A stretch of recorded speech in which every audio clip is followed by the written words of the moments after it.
로판 뉴비가 봐야 되는 웹툰 추천해줘!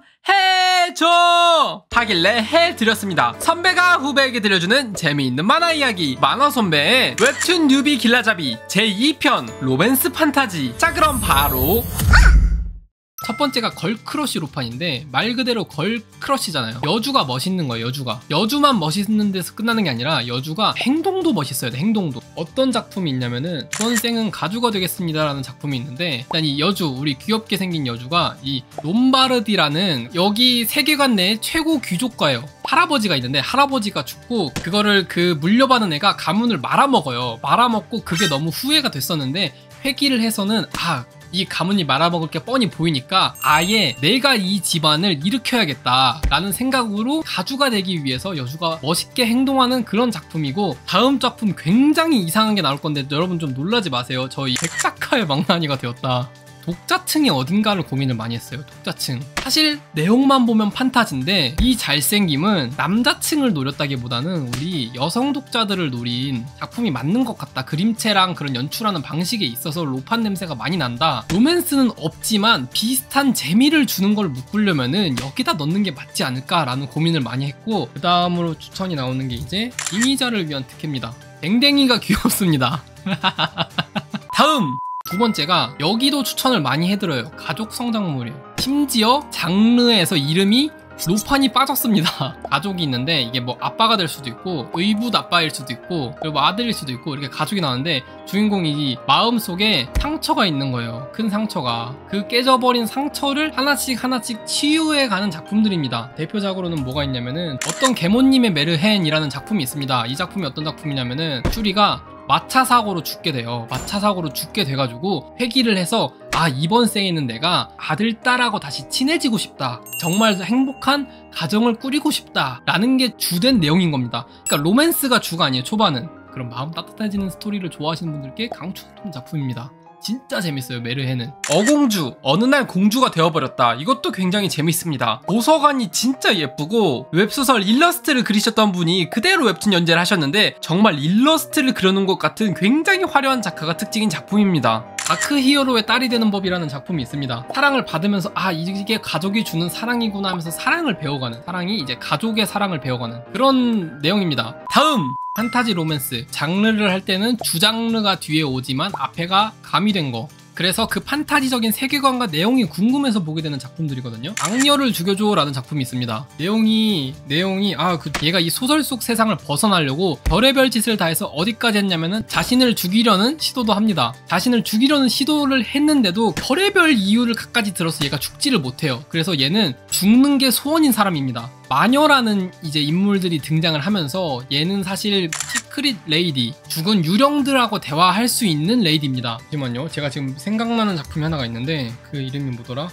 여러분들 퀴즈입니다. 주인공이 빨간 머리예요. 빨간 머리. 그리고 그 무한 회귀를 합니다. 결혼을 하면은 결국 마지막에 죽으면서 끝나면서 다시 무한 회귀를 하면서 돌아와서 얘가 언제 한 번은 화나가지고 살인을 저지릅니다. 시종 같은 애들을 한두 명을 죽이는데 살인을 저지르고 나면은 다음날에 보면은 흔적이 싹 지워져 있어요. 리세팅 레이디. 맞네 리세팅 레이디. 포스터는 있는데 이름이 기억이 안 나가지고. 다음! 생존형 로맨스라고 있거든요. 생존형 로맨스. 소설 속에 빙의를 해서 진짜 살아남고 싶어서 별의별 짓을 다 해서 살아남는 게 가장 큰 목표가 되는 작품들입니다. 얘가 가장 대표작이거든요. 사실 얘 때문에 만든 장르기도 해요. 악역의 엔딩은 죽음뿐. 생각보다 로맨스 향보다 이 살아남으려고 하는 그 느낌이 더 세요. 너의 죽음이 보여 라는 작품이 있는데 여주가 능력이 하나가 있어요. 수명이 보여요. 다른 사람의 왜 죽는지도 보이거든요. 그 수명이랑 사인이 보이는 상태에 요 남주의 수명과 사인이 굉장히 특이합니다. 여주하고 연관이 있거든요. 다음! 클리셰 로판. 클리셰, 말 그대로 클리셰 짬뽕해놓은 로판입니다. 이 작품 사실 로판을 논할 때 이거를 빼먹을 수가 없거든요. 그녀가 공작저로 가야 했던 사정이거든요. 질문을 하나 드릴게요. 나는 로판을 좋아하는가? 나는 로판을 좋아하는가에 대한 질문에 대답을 줄 수 있는 작품입니다. 일단 이걸 봐요. 일단 공작저를 봐. 만약에 재밌었다, 재미있네, 그러면은 로판을 좋아하는 거예요. 재미없네, 그러면은 로판이랑 안 맞는 겁니다. 진짜 이거 하나로 판결이 나요. 나는 로판을 좋아하냐 안 좋아하냐를 구분하고 싶으면은 이거 보면 돼요. 이거. 다음! 달달로판. 말 그대로 세계관? 그런 거 잘 모르겠다. 악의 세력? 그런 것도 뭘로 뭐가 중요하냐. 남주랑 여주가 꽁냥대는 거 하나에 집중한 작품들. 대표적으로 녹음의 관이 있죠. 한마디로 끝나요. 남주가 여주를 좋아하는데 그거 여주만 몰라요. 로맨스를 좋아하셔야 볼 수 있는 작품이거든요. 악녀의 남주님. 요새 기준으로는 따지면 안 돼요. 옛날 기준으로 수위가 살짝 높은 그냥 물마법사랑 불마법사가 꽁냥대는 이야기입니다. 다음! 육아 힐링물이거든요. 육아 힐링물. 이거를 로판에 넣은 이유가 뭐냐면은 애를 키우는 만화만 모아봤더니 로판이 절반 이상이에요. 그래가지고 어쩔 수 없이 민주주의 절차에 따라서 로판으로 분류된 작품들이거든요. 처음으로 나오는 작품부터 로판이 아닙니다. 딸바보가 되었습니다. 맞아, 연두헤어가 유명하죠. 연두헤어. 연두가 귀엽습니다. 정령농사꾼. 스토리가 한마디로 소개가 되거든요. 하와하와와예요. 본 사람들은 알 거예요. 왜 내가 이렇게 요약을 하는지. 막내 황녀님. 다음! 러브 코미디 로맨스 판타지. 러브 코미디라고 말하면은 이거는 보통 일본 용어죠. 일본 용어. 고등학생, 대학생 그 사이 언저리쯤 되는 애들끼리 생활하면서 부닥치는 그런 느낌으로 저는 분류를 하고 있거든요. 대표적으로 왜 이러세요 공장님이 있습니다. 시작이 진짜 웃기거든요. 이거 남주가 여주를 죽이러 왔는데 남자가 얼굴만 보면 사랑에 빠지는 마법에 걸린 거예요. 나의 사랑스러운 종달새요, 막 나는 그대라는 생각을 안 하면 한시라도 버틸 수 없어, 막 그런 오글거리는 대사를 막.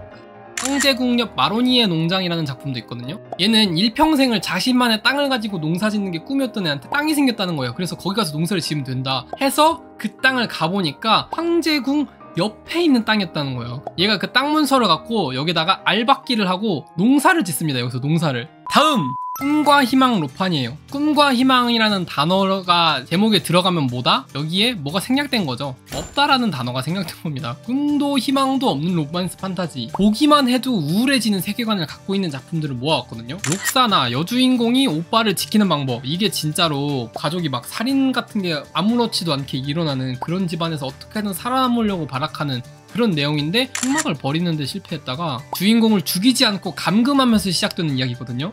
다음! 네, 이제부터는 호닥호닥 하고 넘어갈게요. 사이다 로판은 걸크러쉬 로판에서 사이다 비중이 굉장히 높아진 작품이라고 말하면 됩니다. 악녀는 모래시계를 되돌린다. 여자 캐릭터한테 복수를 하려고 하는 내용이 처음부터 끝까지 이어지는 작품이라 여기 사이다에 넣어놨습니다. 다음은 이건데요. 사실 이것만 봐도 감이 오지 않나요? 얘는 동물 로판이죠. 동물 로판. 남주나 여주 중에 한 명이 동물로 변하면서 로맨스 판타지 내용이 이어지는 건데 동물 리스트가 있어요. 토끼가 있고 표범, 고양이, 신수, 다람쥐, 전령 큰 개, 족제비, 까마귀도 있어요. 남장 로맨스 판타지거든요. 마이 페어 풋맨이라는 게 있는데 그 여자인 거를 안 들키려고 검은색 가발을 쓰고 뭐 압박붕대를 하고 남주를 시중을 들면서 아카데미 로맨스 판타지는 오작교는 실습이라는 작품을 제가 개인적으로 제일 좋아하긴 하거든요. 일본 만화 좋아하시는 분들은 한국에서는 아카데미 용어 들어간 거 들어가면은 재밌게 보실 수 있을 거예요. 일본 만화 많이 보셨던 분들은. 역하렘 로판입니다. 역하렘 로판. 남주 하나에 여주가 여러 있는 거를 하렘이라고 부르죠. 그러면 여기면 뭐겠어요? 여기면은 여주 하나에 남자 조연들이 이렇게 막 달라붙는 그런 게 역하렘이라고 하는 거고, 근데 이것도 생각보다 장르로 안 묶기는 꽤 많더라고요. 종류가. 잠시만요. 지금 15개가 되는데 14개거든요. 뭐 하나 빼먹었어 지금. 와 진짜. 성장 로판. 가족이 아니라 여주인공이 성장하는 내용인 거예요. 제가 항상 이거를 빼먹을 수가 없는 게 나의 마녀.